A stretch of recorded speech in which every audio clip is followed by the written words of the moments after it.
चौथो meals gold cup football प्रतियोगिताको उपाधि आयोजक मिल्स भेटरन्स क्लब निलोले जितेको छ। विराटनगरको जुटमिल खेल मैदानमा शनिबार सम्पन्न भएको फाइनलमा सुनसरीको हाम्रो इटरी भेटरन्स क्लबलाई 1-0 गोल अन्तरले पराजित गर्दै आयोजक टोली च्याम्पियन बनेको हो।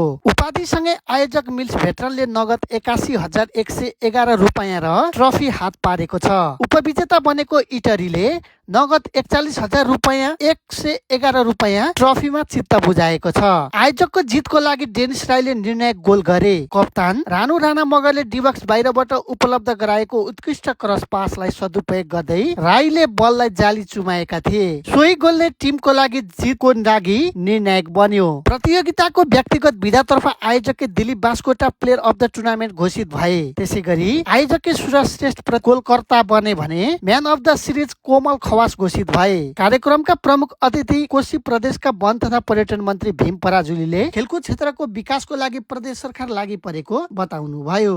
यहाँलाई बधाई र शुभकामना व्यक्त गर्न चाहन्छु र आगामी दिनमा म भर्खरै मन्त्री भएको 1 सवा महिना भएको छ। खेलकुदको प्रवर्धन गर्ने गरी अब हामी कार्यक्रम बनाएर जाउँ। म आफै पनि फुटबल प्रेमी पनि एउटा खेलाडी पनि र फुटबल क्लब पनि नेतृत्व गरिसकेको व्यक्ति र आफूलाई पनि यसैमै समर्पित गरेको व्यक्ति भएको हुनाले गर्दाखेरि यो क्षेत्र पनि म बुझ्छु, खेलाडीको पीर मर्का पनि बुझ्छु, क्लबको समस्या पनि बुझ्छु।